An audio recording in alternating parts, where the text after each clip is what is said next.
Today on CityCast Seattle, a new nonprofit called Friends of Denny Blaine are going to advocate for the park to stay a nude beach, psychedelics in Washington, and some good news in the arts world here. The Vera project recently celebrated its 25th birthday and announced that it would be opening a new venue in 2027.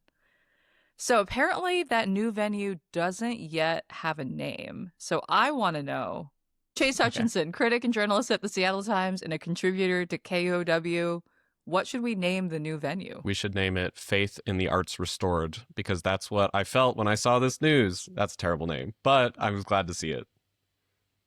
FIDA would be the acronym. So good. Which I don't FIDA, love that. me the music.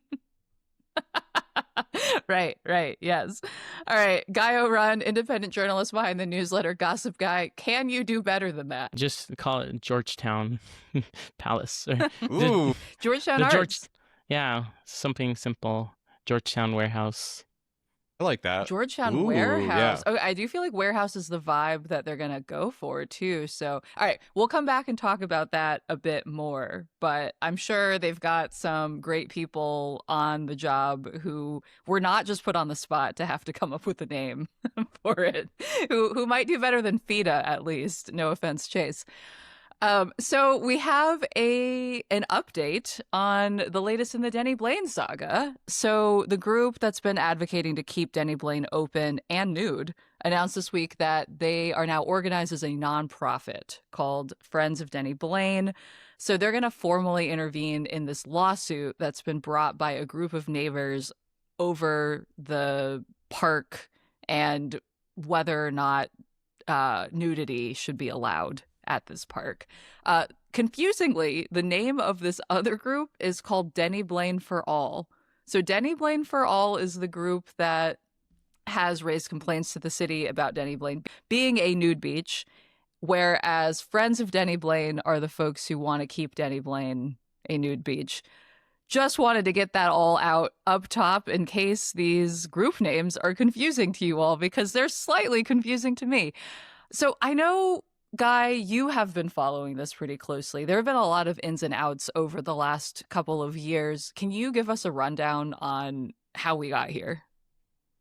Yeah, so about in the fall of 2023, folks in the queer community first found out that the city was considering putting a playground in Denny Blaine, which is kind of the de facto nude beach of Seattle.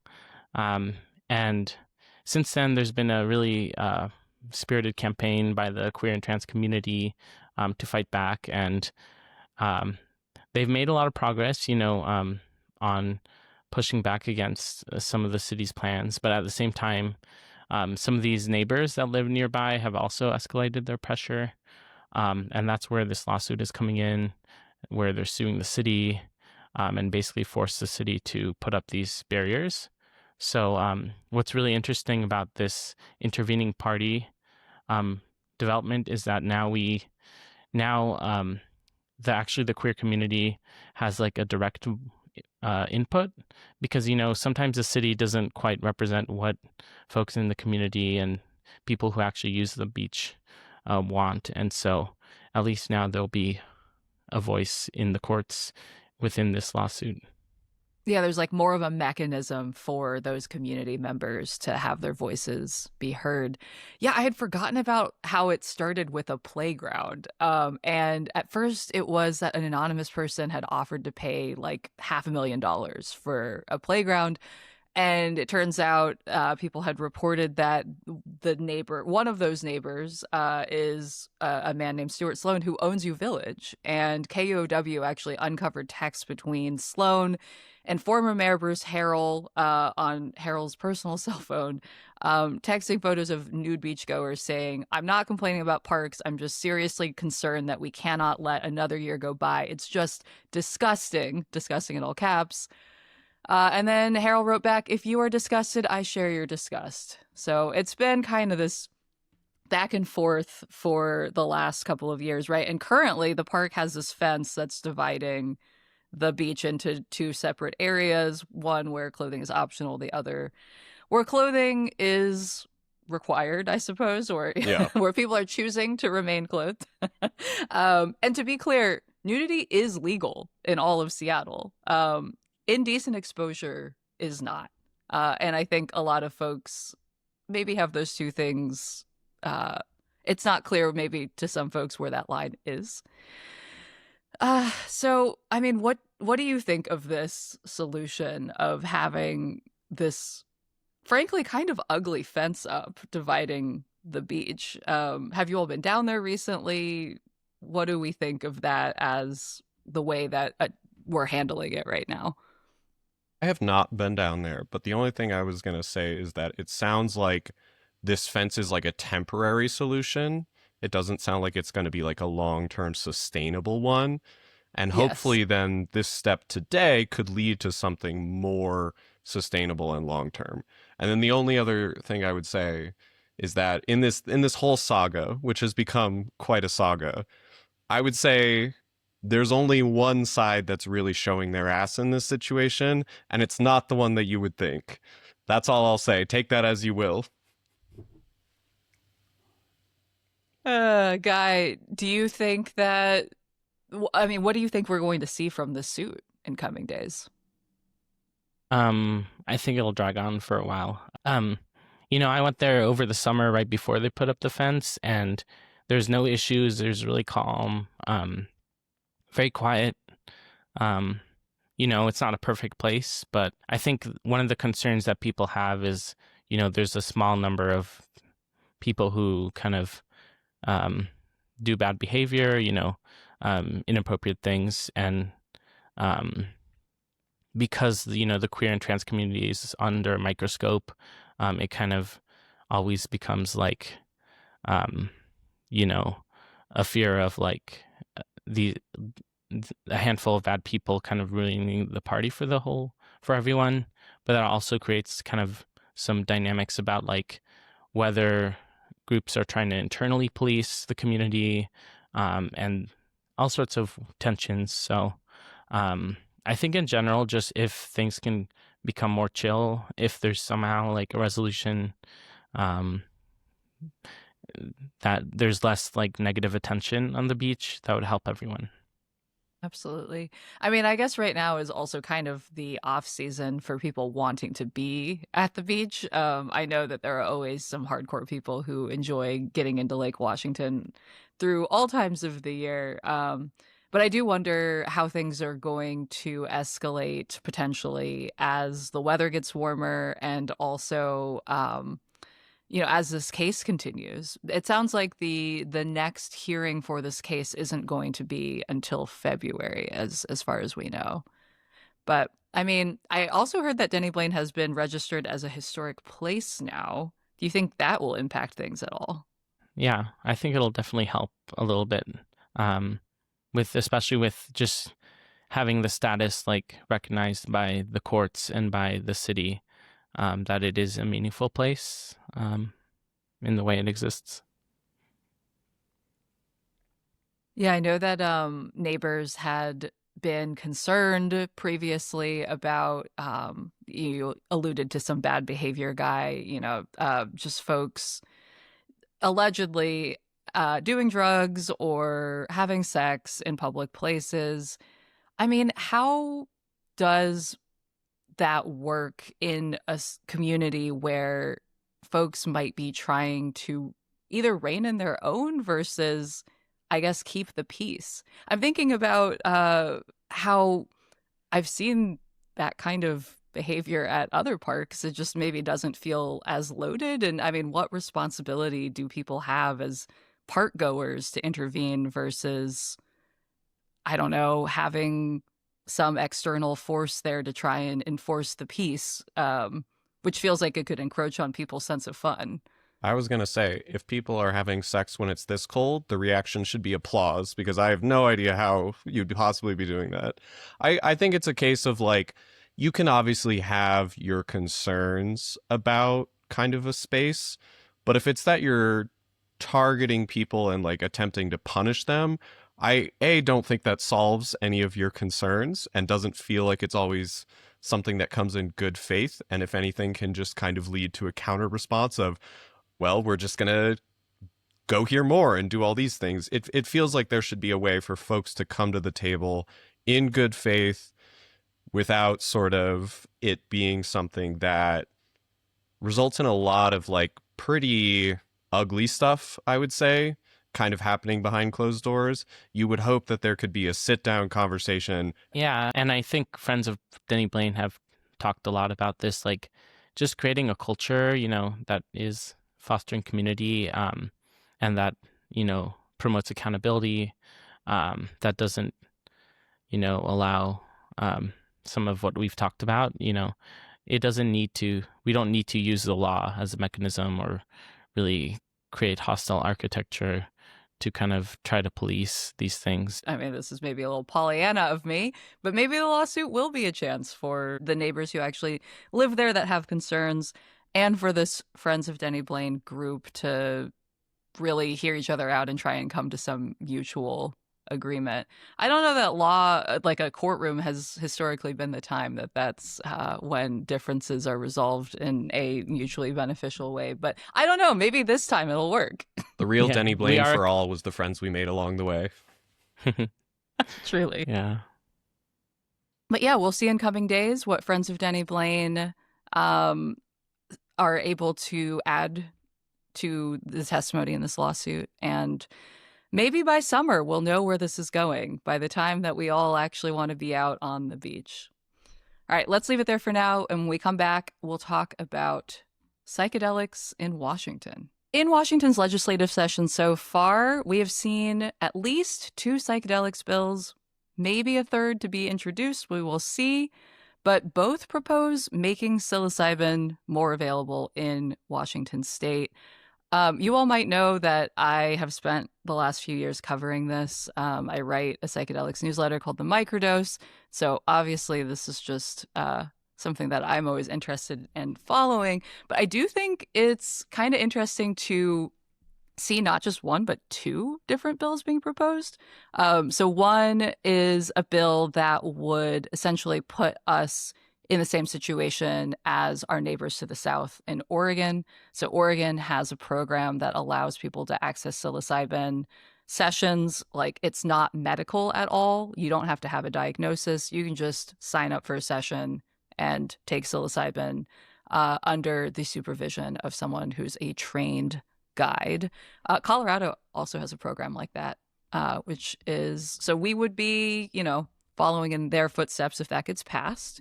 Another bill proposes a psilocybin program that would be medical access only. So the idea would be that you would have to get a diagnosis in order to access that psilocybin. I've been talking with some grassroots organizers from Reach Washington, and they have concerns about both bills and are currently trying to make sure that either of them or both of them would allow people to still like personally possess and use these. So essentially decriminalizing them in addition to having these state regulated programs. I mean, I don't know if you all have been up on the psilocybin beat at all, or if you've heard about any of these things. Has that come up for either of you? It has. I've been following some of this. And did you all see this great article in The Stranger from earlier this week? Which one? The one, State Senator Jesse Solomon wants to bring ibogaine therapy to Washington. It's ibogaine. Ibogaine. Okay. See, yeah. I just read. I don't say things out loud. No, it's fair. That's one of those words that you would see written on the page, but how do you pronounce it? Exactly. Yeah. And I know you're more of the expert on this, Jane, but I would encourage folks to read this, both because it has a great opening scene setting where the journalist was speaking to this state senator. Across the street was Landmark's Crest Cinema, where I'd just seen the new Knives Out movie. I told him this. What's Knives Out? Solomon said. He did not know of movies, only hallucinogens. And then it goes from there, and it's great. I guess you can only pick one. I feel like I know a lot about hallucinogens, but not a lot about Knives Out either. But yeah, no, I thought that was such an interesting piece. So to back up a little, I believe they profiled Jesse Solomon, who's a state senator. So Solomon is actually the one who he's a sponsor on both of the current psilocybin bills. And he told the stranger essentially that he is really interested in like ibogaine being his next thing. I feel like, okay, so what do you guys know about ibogaine? Clearly Chase was like, I don't know how to pronounce it. I've read the word before, but I have no idea. I mean, I barely know what psilocybin is. No, that's fair. I feel like there are so many different types of psychedelic substances that for a lot of folks, they kind of just get lumped into the general, like, this thing will make me trip. I feel like ibogaine is one of those more obscure psychedelics. Most people, I would say, have not heard of it. In fact, I think there's polling data from the last couple of years that shows that it's one of the least known about psychedelics. In the last couple of years, it's really gained a lot of traction politically as more people have been advocating for people to study it. So it comes from the plants, specifically the iboga bush, where and a lot of it is harvested from Gabon.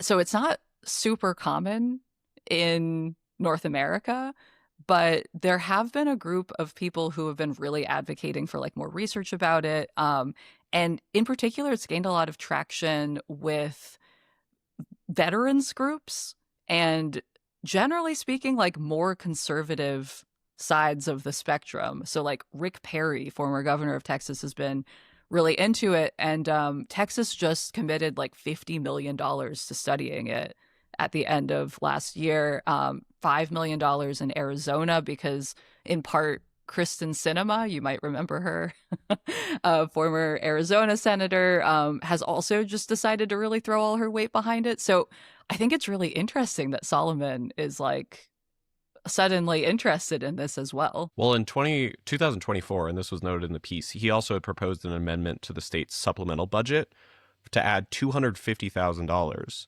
for research into this as a potential therapy.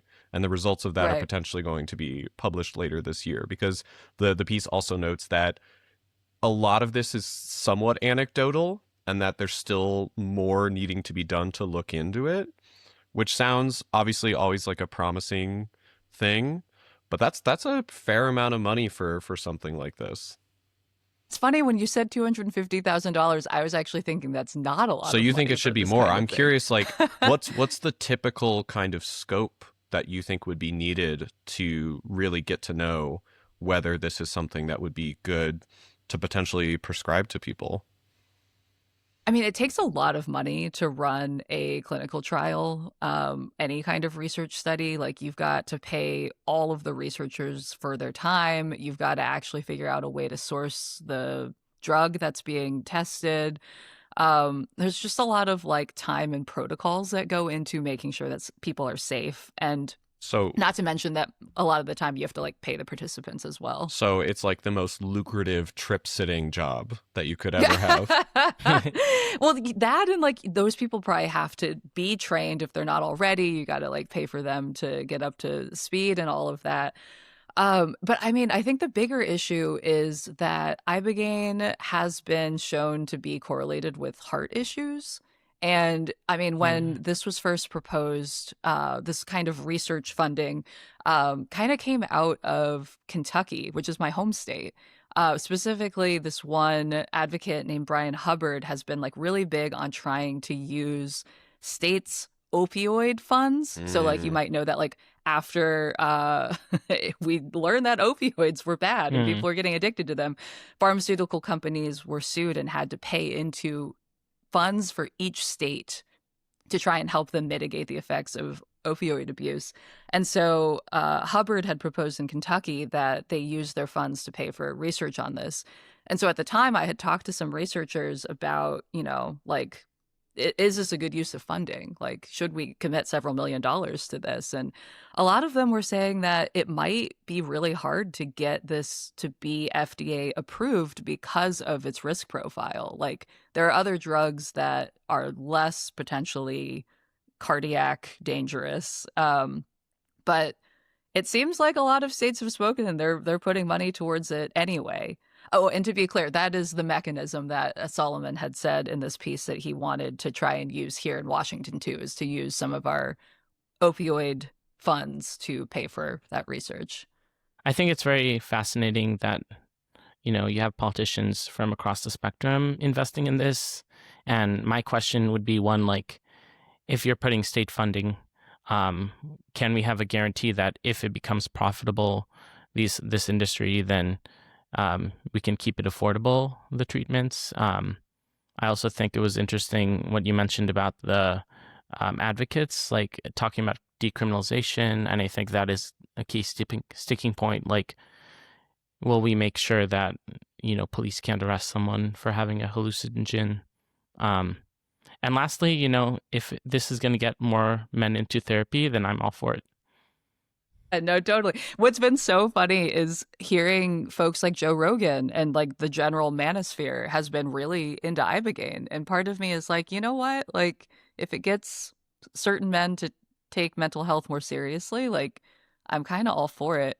It just feels like ibogaine is really like you're jumping to one of the most uh serious psychedelics. Like it's very difficult to take casually because it's not very available and it's a really intense experience. Like I think people often compare it to ayahuasca in that you really go to hell and back. Like you are often like throwing up and just like having a bad time physically. But Guy, like what you brought up, I think is really what a lot of folks are thinking about too. Like a lot of advocates have been really concerned with getting ibogaine ethically from Gabon because the current demand for it in the West, they worry will lead to extractive practices. And I mean, I think technically in Seattle, at least, we have made the enforcement of people using drugs the lowest priority for police. So functionally, I think that that's, already not a huge concern for us in particular. But I do think that even just symbolically, it feels like people are wondering, is this just going to be a chance for companies that develop a version of this drug or who make it available to make a lot of money and be able to jack up the prices? I mean, we're seeing that in Oregon with psilocybin. Like, it's not so much that people are jacking up the price of the psilocybin, but just the cost of all of the trip sitting, of all of the therapy that comes along with it, which people say is a really necessary piece of it, but it costs like thousands of dollars. So not just anyone can really access it. I have a proposal. Okay, let's hear it. We allow for people to, if it is safe, if these studies go in a direction that show that this is a safe thing, we open up a portion of Denny Blaine for people to trip on these drugs there for free. It will solve the crisis. It will bring everyone together. I think that is the solution. As a serious answer, though, it is one of those things where you do have to think about the existing structural problems that we are currently living every day, where like even if something is a potentially good idea or is determined to be that, you have to think about then how will the existing kind of inequalities or profit incentives make it so that these things might not be, even if they were in the first place, the sort of like silver bullet that you were looking for this crisis. Yeah, I mean, I think the like profit margin / like money aspect of it is what got me so interested in reading this profile. I feel like I've seen very few grassroots advocates really mentioning ibogaine as a solution. And from what I've been seeing and covering this in the US, it's really been kind of a top-down thing where there are these federal groups. A lot of them have a lot of funding that have been bringing proposals to states. And it feels like now that's reached Washington. And I just find that kind of fascinating. Do you think they'll get the money that they're looking for? Great question. I mean, it seems like from the interview in The Stranger that Solomon has not actually proposed anything yet, but we'll see in coming days. I mean, given that Solomon specifically has tried to propose for many years now some kind of psilocybin bill in Washington, and it hasn't gone through yet.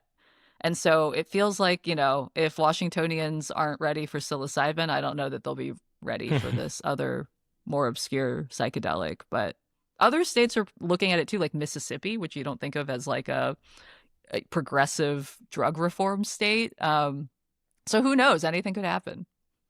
I'm a fan of the people's mushrooms, those that you can grow here in Washington. Yeah. And I mean, a lot of people do, right? Like a friend of mine was just like, oh, just grew some in my closet the other day. And it seems like it's a fairly low lift. But yeah. All right. Well, thank you all for abiding my interest in psychedelics as always.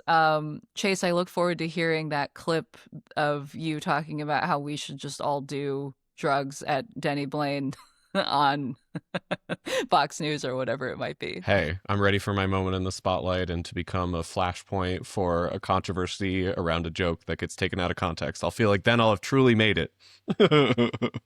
All right, let's take a quick break. And when we come back, we're going to talk about the good arts news we have in Washington this week. So I've been affectionately referring to our art segments with Chase as cut to the chase, is what we've decided, I believe. We have some good news for once. I feel like often we have Chase on the show to talk about what's going on in Washington arts, and, it's like layoffs or another venue shuts down. This week, I'm pleased to say that Scarecrow, the largest public physical media collection in the world, fun fact, I did not know that before, bought their building. So they raised $5.5 million so that they could buy the building they're in and secure the future of being able to continue to rent out DVDs, VHS tapes, all the great physical media that we want to consume. So over a dozen benefactors pooled their money to raise that $5.5 million. Is that a sustainable way to keep places open? I would say with something like this, it feels like a big step towards that. And I think if every sort of arts organization could have people come in to give a lot of money, they definitely would. The problem is that they can't always rely on that. Like, I've talked with lots of people that in our present moment, there just isn't that philanthropic support that they typically see.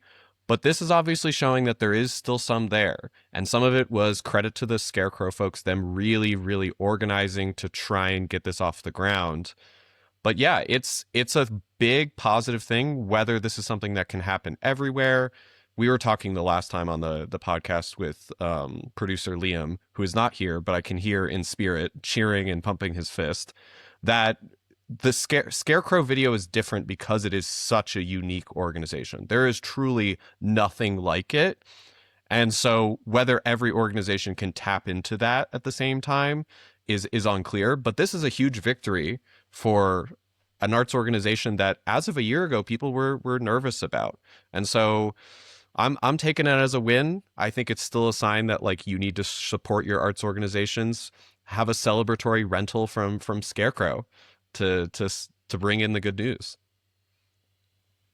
Yeah, it's a huge win, and really exciting to hear. And it reminds me a lot of KEXP and how they were able to be saved by this massive outpouring of support. And I think, of course, not every organization is going to have the same level of devotion or loyalty from the community. But I think what these keystone arts organizations can do is create an ecosystem around them and support other smaller groups as well. So great news. I am just so glad to hear it. So in other great news, we learned, as we mentioned earlier, that the Vera Project is going to be opening another venue in Georgetown, hence calling it, what was it, Guy, that you said? Georgetown Warehouse. I love that. So the new location is meant to be a mutual aid space. So they're going to hold events with no cover to allow more experimentation. And they're also doing at least 60 free shows a year. In total, they're going to do more shows than that, but at least 60 free shows a year is incredible. So their goal is to raise $2.5 million by early 2027 when they're going to try and open this new space. And Vera says that they've already raised more than 50% of that total. Are you guys going to go to Georgetown, to this new venue? I feel like I'm too old. To the Georgetown warehouse, to FIDA? I'm excited to see some post-ironic, performative male, grunge, neo-grunge raves. I don't know, whatever Gen Z and Gen Alpha are going to be doing. I was going to say, we're ready to see some weird shit. Yeah, that genuinely is like what you hope for with something like this, is a place for people to experiment, get stage time, get their name out there. Like, it can't be understated how valuable something like this can be, both for the artists and then for the audiences. And then the only other thing I'll add is that my stock in Band of Horses has only gone up. The Seattle indie band is going to be donating $1 for every ticket sold on the band's upcoming tour. So no matter what you think about them, and I know some people are like, oh, we're no Band of Horses. They're riding hard for local arts organizations. You love to see it. Yeah. Yeah.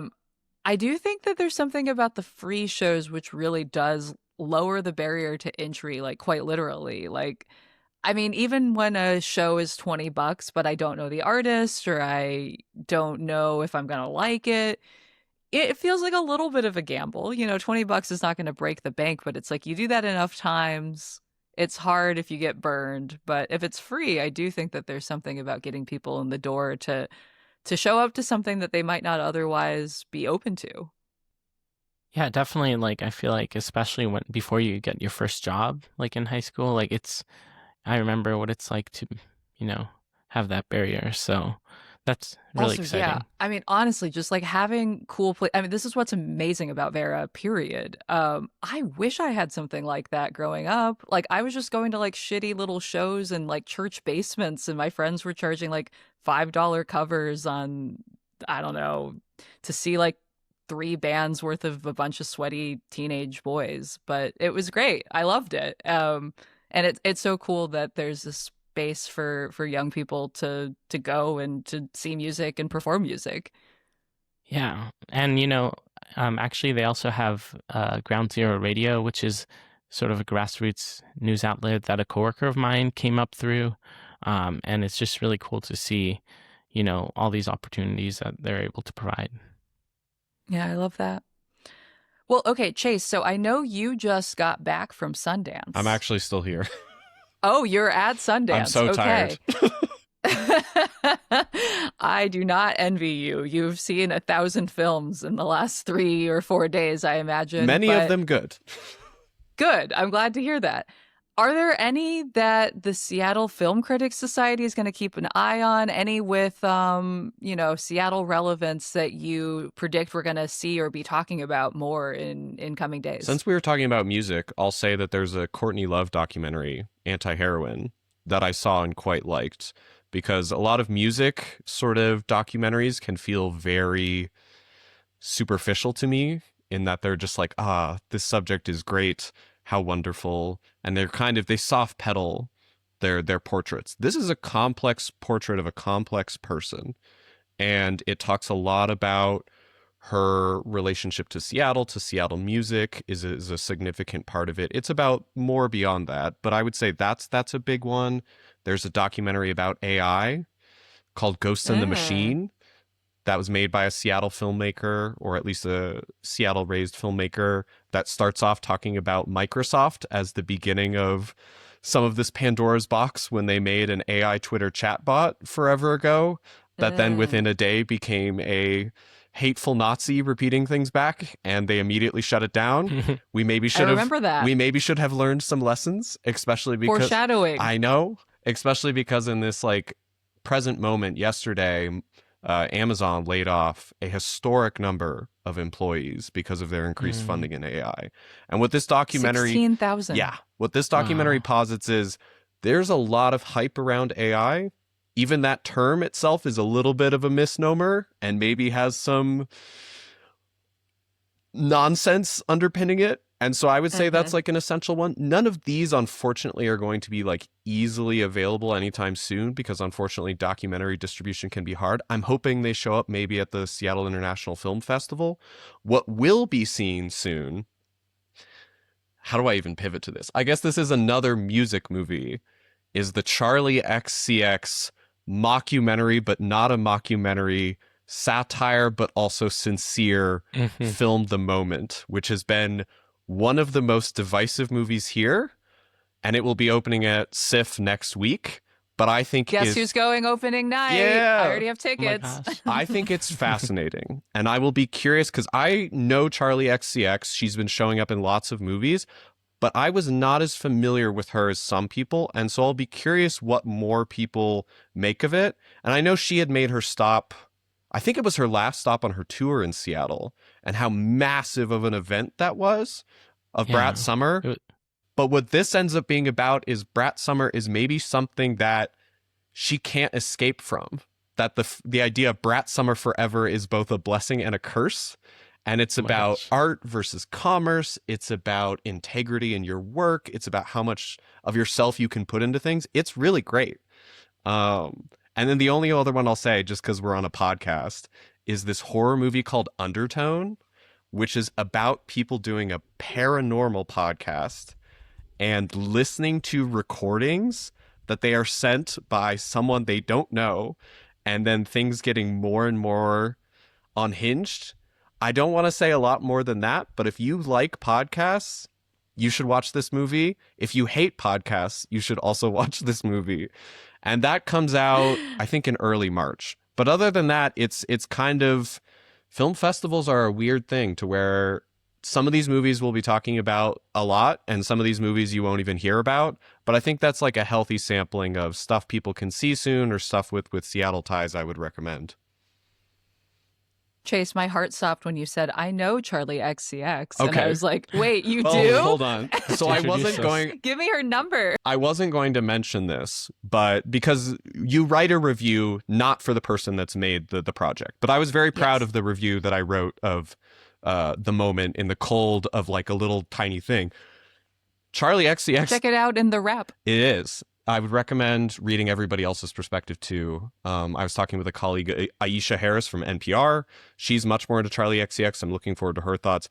But I did get sent that Charlie X screenshotted part of the review and posted it to her Instagram, not reels, but like sort of full panel of photos. No, an actual post. A carousel. Yes. You got a grid post from Charlie XCX? That's incredible. And so all of this is to say, Charlie XCX, very online. So if you're listening to this, Charlie, you should come to Seattle for a Q&A and talk about this. Come hang out with us on CityCast Seattle. Because I think was amazing. She's a very interesting artist. I really think she's doing interesting things with her career, reflecting on how authentic she can be. Because there's a final monologue in this with a needle drop that is not something I will give away, but the context of the song, it being kind of a one-hit wonder that came to define a band, but then also overshadowed their work, feels so interesting and loaded and moving. And I probably will go see this movie again at SIFF. And I would recommend people do as well. But I'll pause there because I think this is one people will be talking about for a bit. Yeah. All right, well, let's leave it there for now.